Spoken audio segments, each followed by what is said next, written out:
And I'm back. Welcome back to the Nashville Potter Trailer Podcast. I'm your host. Today, we're going to talk about the risk of owning a refrigerated beer trailer. Well, owning a refrigerated beer trailer is, as far as taking a risk, is no different than owning a.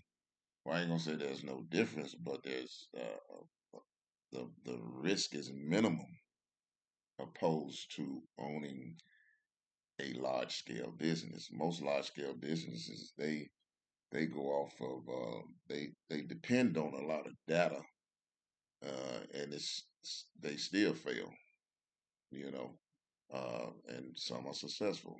But owning a small refrigerated beer trailer, man, that's just minimum risk, far as making sure that you have insurance. So if the trailer come off your vehicle, man, and strike a car, man, you're covered. Or um, making sure you have liability insurance to cover your business. Anything can happen, but there's still minimum risk in it. Uh, you know, Having a mobile trailer opposed to owning a building.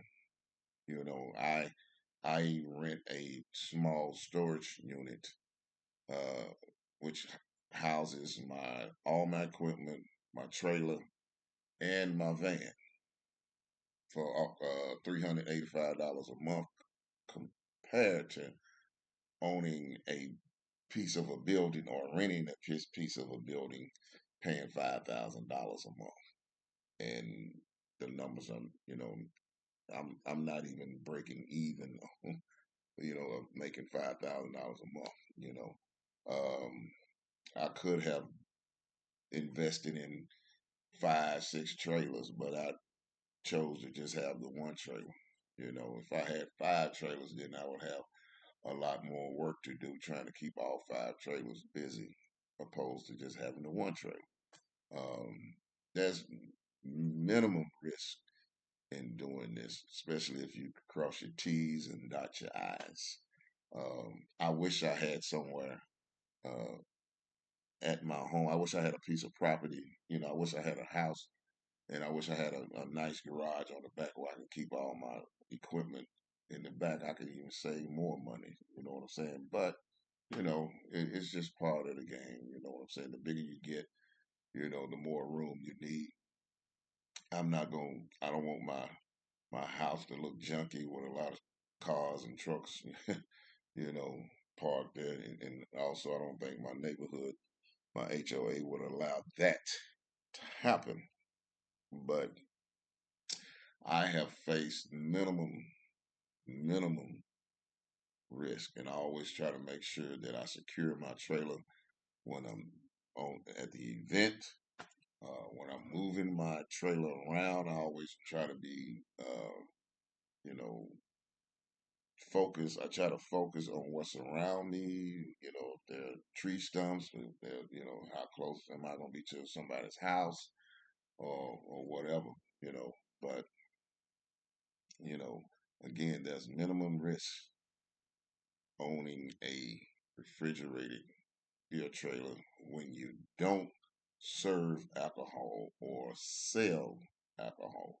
Now, in the near future, there's a possibility that I may get into serving alcohol. If they'll will allow me to do it in certain events, but I'm going to make sure that I have plenty of insurance to cover me along with the promoter. I want to be under their umbrella, and I want them to be under my umbrella. You know what I'm saying? So, again, it's just making sure you cross your T's and dot your I's when it comes to the risk in this business. Now, I cannot speak for like food trailers, and any other kind of mobile business, but I will say that I just think it's a lot better when it's mobile compared to when it's brick and mortar.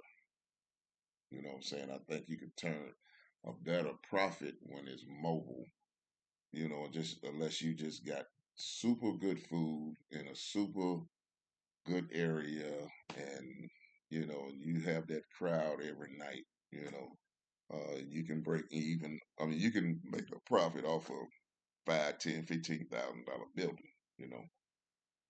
So again, when it comes to owning a refrigerated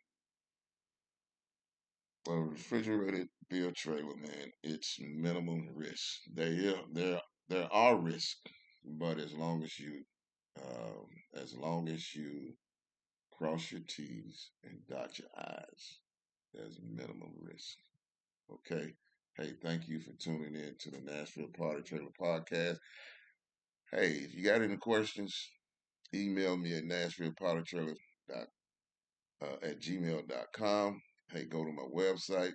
I do have a store on there. I got some products on there of Nashville Potter Trailer, shirts, golf balls, and stuff like that, man. That'll help me out. Hey, hit that like button, hit that subscribe button. Hey, peace. We'll see you on the next one.